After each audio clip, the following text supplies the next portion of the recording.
دادستانی شهر دوشنبه تفتیش پرونده مرگ عبدالرسول نظروف را از دادستانی ناحیوی سینای 2 پایتخت به اختیار خود گرفت. یک منبع از دادستانی شهر دوشنبه روز 2 اپریل به رادیو آزادی گفت که قضیه تحت نظر بی‌واسطه دادستانی شهر تفتیش می شود، ولی هنوز پرونده جنایی باز نشده است چون حالا نتیجه های تشخیص نهایی نشده است. پیوندان عبدالرسول نظروف که بعد دعوتش به یک اداره پلیس پایتخت در شرایط مرموز درگذشت، از سازمان جمعیتی حقوق و بهبودی در دسترسی به حمایت حقوق کمک خواستند. نزدیکان عبدالرسول نظروف 39 ساله که در یک نقطه دوخت جلد ماشین در دوشنبه کار میکرد، باور دارند که فرزند آنها قربان بدرفتاری پلیس شده است.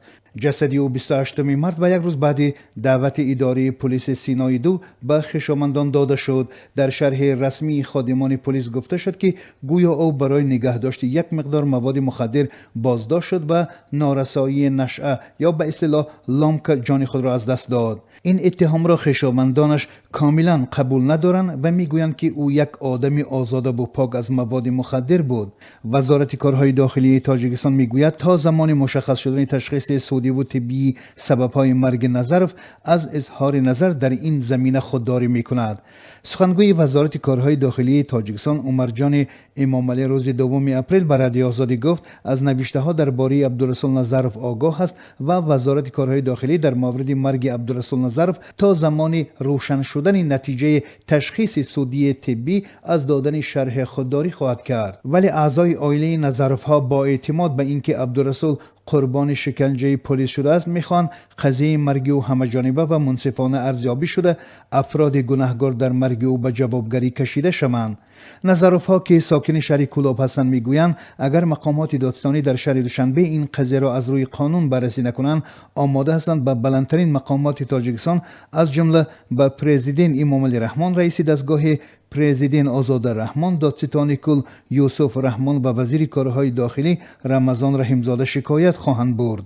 عبدالصمد نظروف برادر عبدالرسول نظروف روز 2 اپریل به رادیو آزادی گفت شب گذشته همراه همسر و فرزندان برادرش برای آشکار کردن سبب مرگ او از کولاب به دوشنبه آمدند و میخواهند به دادستانی کل مراجعت کنند. وی گفت در ابتدا برای حمایت حقوقی به سازمان جمعیتی حقوق و بهبودی مراجعت کردند و آنها با وکیل مدافع تأمین شدند. به گفته او ادوکات این سازمان سعادت تیورایبا به کمک آنها شروع کرده است.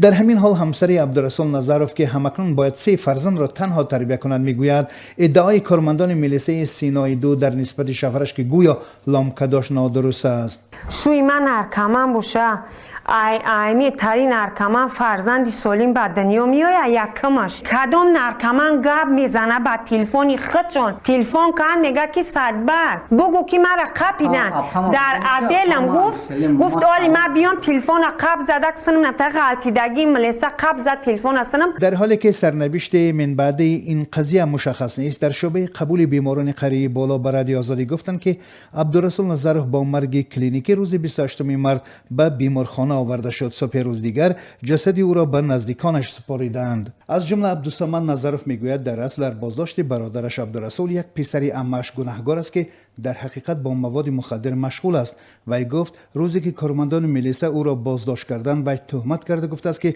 عبدالرسول مواد مخدر را گرفته است. کارمندان ملیسه خواستند با زوری کاری نکرده را به گردن او بار کنند، ولی شکنجه آنها را تاب آوردن نتوانست.